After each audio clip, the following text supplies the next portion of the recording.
We're going to call this the combat kayak. I mean, there's no official name. They just strapped a 40 millimeter grenade launcher to a kayak, but I don't know, it feels good. Rolls off the tongue. So combat kayak. This is a UAG 40 millimeter grenade launcher. It's actually designed and manufactured inside of Ukraine.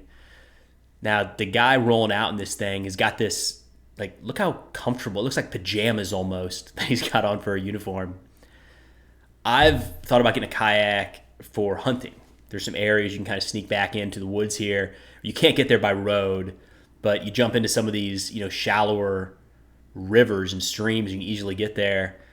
I don't know if 40 millimeter grenade launchers are ideal for deer hunting, maybe hog hunting down in Texas, Alabama, and Arkansas. But what these guys, the advantage here is they can get in and out of any area pretty quietly. I mean, they got a little motor on the back here you'll see that they put to use for kind of open water stretches. But that's essentially silent, right? So imagine, especially under night vision, low light conditions, being able to sneak into an area along the bank. Enemy doesn't hear, a motor coming, anything like that. You start slinging 40 millimeter grenades into their camp. The downside, which I think is pretty clear when watching this, is if you get detected, I mean, there's a little motor, but this thing's not going fast, and we can't even pretend like there's any sort of protection on this craft. So any sort of detection, whether it's a drone or troops on shore, I mean, that's a bad day. You're not getting out of there fast. You're susceptible to fire from every direction. And you're probably just jumping overboard I know this is probably, a staged filming here. I don't know if I'd be wearing a helmet and body armor to do this, because odds are you get detected, you're just going over the side. But I don't know. Seems like a reasonable innovation. Probably not very surprising, but I haven't seen any footage of that actually being used in a combat environment. So if you come across it, see it anywhere, send it to me. We got to get it out there. The people have to know how the combat kayak does in battlefield conditions. So you probably noticed by now that I tend to wear the same handful of shirts in every single video. It's just, I've got like 5, 6, 7 t-shirts that I really like, that fit well, and they're in the rotation, right? I wear them back to back to back until eventually one of them wears out, and then you got to add a new one. I don't know if that's normal or weird or good or bad. It just kind of is what it is. But one of those in the rotation today is BattleCat, who is the sponsor of this video. BattleCat Company is a one-man show churning out shirts, patches, stickers, and hats, which I probably need to check out some of their hats. But if interested in picking up this shirt or any of their other designs, check out the link in the description below, where you'll get free shipping on any order over $75. All right, this is the 2S9 Nona. It's a unique Russian system. We don't have anything like this in the United States.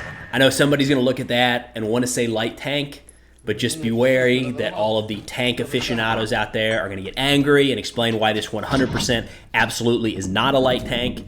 It's kind of like a self-propelled mortar of sorts, if that makes sense. It fires a 120 millimeter mortar round, and it can fire that in direct or indirect fire mode. So it kind of reminds me of like the Striker MGS when we were going that route, the main gun system, which, that was 105 millimeter versus the 120 here. But kind of the idea behind the Striker MGS was to provide more boom behind the direct fire support for dismounted or maneuver troops that wasn't quite as, robust as an actual tank. Kind of what you're getting with the 2S9. I mean, the 2S9 is air droppable. It can be dropped out of the back of an aircraft under a parachute. They say that it is amphibious. I take that with a grain of salt. Wouldn't go into anything with any sort of serious waves or too deep of water. Maybe we'll call it light streams that the 2S9 can pretty easily traverse. And just like most Russian equipment right now, the 2S9 is being used by both Russian and Ukrainian forces during the war in Ukraine. And there were some interesting pictures that came out not too long ago showing how Ukrainian forces were able to kind of modify the US 120 millimeter mortars to be able to fire out of the 2S9. The 2S9 isn't necessarily a bad platform. It seems like one of those things that's filling a gap that wasn't really there in the first place, or maybe just isn't there today. But you think about it, the 2S9 has less range than self-propelled artillery, less firepower than a tank, but requires, unique equipment to keep the thing running and specialized crew training to be able to operate the piece of equipment. Personally, I don't really see a need for this on the modern battlefield. Wouldn't be too surprised if there's no new variants of the 2S9 come out, but who knows? Russian equipment, maybe they think it's necessary. When was the last time you checked in on some good North Korean propaganda? Or I don't know if good is the right way to say that. But anyways, here's a nice little clip that came out recently, and it's right towards the end that I just, there we go. The hammering a nail into a tree. I've always said, let the record state, I've always said, hammers are for the weak. Now, I don't really like to make fun of soldiers and militaries. I just, personal belief, these are people doing something noble. They're putting their lives on the line, risking it all for their friends, families, loved ones, or, a larger belief that they can get behind. But North Korea, they get a pass. It was like last month they were holding rallies talking about how they were going to annihilate the United States because of the Korean War, something like that. I don't know. That was the most recent one. It happens all the time. So when North Korea puts out a video of their soldiers hammering nails into trees with their forehead, that's fair game. Here we've got one of the simplest and cheapest, but still most effective means of stopping a tank on the modern battlefield. Just a hole in the ground.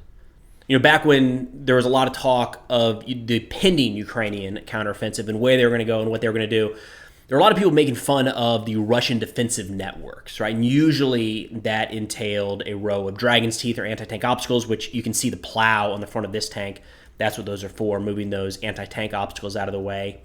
And there were ditches, long anti-tank ditches, anti-vehicle ditches, and it looks like nothing, right? Like it takes so little effort to put that into place. What could it do compared with the technology of modern military vehicles? But at the end of the day, it's that simple. When the ditch is just wide enough for the tank to get down into, but not be able to get traction to come back out the other side, it becomes a tank trap. And that's exactly what this is called. Now, there was a video that came out a few weeks ago showing a lone Ukrainian tank driving into one of those tank ditches. So spoiler alert, you're going to see it anyways, but that's what happens here. And you see the dragon's teeth kind of closer to the bottom of the screen, and up above that, the ditch, and then the tank driving towards that.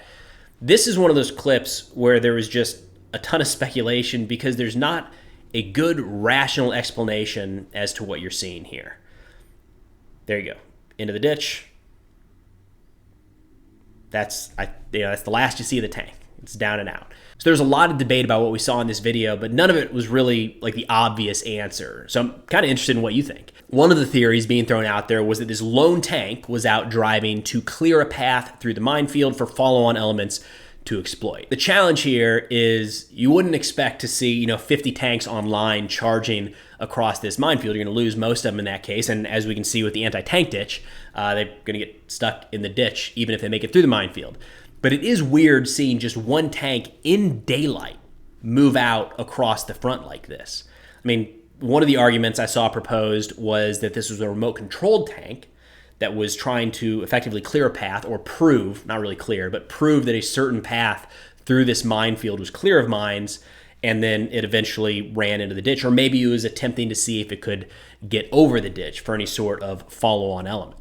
I want to be clear that I don't know the answer as to what we just saw here. It was pretty abnormal, but the whole clearing a path doesn't really make sense. For starters, all you would really know that is clear are the two areas that the tank physically drove over, the two areas where the treads hit the ground. So anything 6 inches left or right or even underneath the tank that didn't feel the pressure of those treads is still heavily mined. And hoping that an entire platoon, company, or battalion of armored vehicles is going to follow in that exact path, that's not it's not realistic. It's not ideal.